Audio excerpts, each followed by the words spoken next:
यावेळेला भारतीय छात्र संसद याचे पूर्ण स्ट्रक्चर याचे जे प्रणेते आहेत डॉक्टर राहुल विश्वनाथ कराड यांनी बदललेले आहे।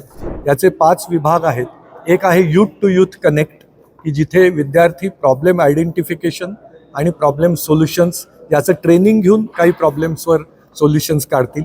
4 सेशन्स होणार आहेत। DLGP म्हणजे डी फॉर डेमोक्रेसी पहिल्या दिवशी, दुसऱ्या दिवशी लीडरशिप आणि तिसऱ्या दिवशी पब्लिक पॉलिसी आणि गव्हर्नन्स, असे 4 सेशन्स होणार आहेत।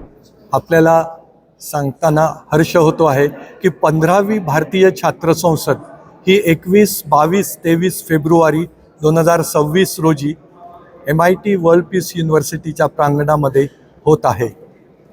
याचे उद्घाटन 21 तारखेला संध्याकाळी 4:30ला होणार आहे, ज्यासाठी प्रमुख पाहुणे म्हणून Shri Digvijay Singh, member of parliament आणि आधीचे मुख्यमंत्री मध्य प्रदेश, तसेच राजदीप सरदेसाई एक्लेम्ड जर्नलिस्ट, हे 2 लाभलेले आहेत।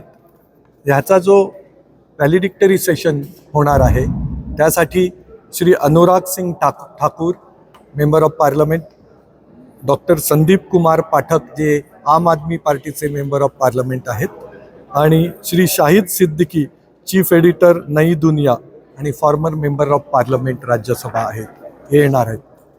सर, ह्या छात्र संसदेला किती विद्यार्थी अपेक्षित आहेत आणि यावर्षी विशेष काय आहे असणार आहे नाविन्य?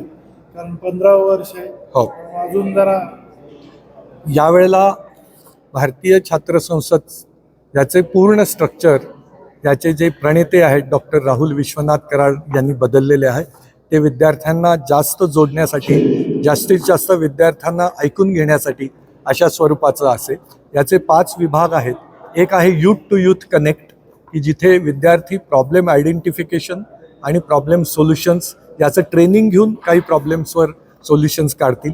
4 सेशन्स होणार आहेत। DLGP म्हणजे डी फॉर डेमोक्रेसी पहिल्या दिवशी, दुसऱ्या दिवशी लीडरशिप आणि तिसऱ्या दिवशी पब्लिक पॉलिसी आणि गव्हर्नन्स, असे 4 सेशन्स होणार आहेत। या प्रत्येक सेशन हे 100 क्लासरूम्समध्ये होतील।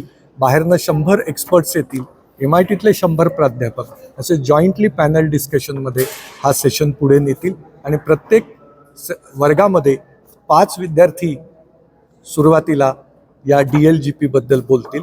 म्हणजे 4 दिवस रोज 5 एका वर्गात, म्हणजे 100 वर्गात 500, असे 4 सेशन्समध्ये 2000 विद्यार्थी बोलतील। यूथ टू यूथ कनेक्टमध्ये संपूर्ण 6000, 8000 सगळी जी मुलं रजिस्टर्ड आणि MIT WPची 3rd इयर आहेत ती त्याच्यात भाग घेतील। तिसरा महत्त्वाचा मुद्दा आहे की MIT भारतीय छात्र संसद DLGPचे कोलोकियम म्हणजे मॉडेल युनायटेड नेशन्ससारखं स्टेजवर दोन्ही बाजूला संसदेचं स्वरूप तयार करण्यात येईल। एका बाजूला मुलं बसतील, दुसऱ्या बाजूला ती एकमेकांच्या अपोजिट पार्टीतली असतील आणि 2 प्रमुख विषयावर त्यांची चर्चा घडून येईल।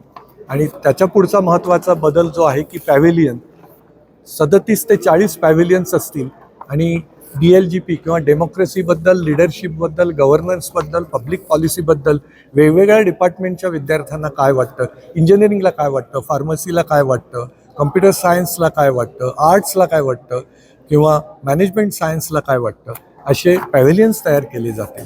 आपल्या सर्वांना विनंती आहे की आपण 3 दिवस सकाळी 10 ते रात्री 8 पर्यंत ह्याच्यामध्ये भाग घ्यावा। सर, NAP आहे आणि दुसरं आरक्षणाच्या विषयावरही चर्चा होणार आहे। हां, एक एक्झामिनेशन बद्दल आहे की एक्झामिनेशन आत्ता जी सिस्टीम आहे त्यात काही बदल पाहिजे का, आणि रिझर्वेशन 50%च्या वर गेलं तर त्याचा काय परिणाम होईल, असे 2 विषय त्या वादविवाद स्पर्धेमध्ये आहेत, ज्याला कोलोकियम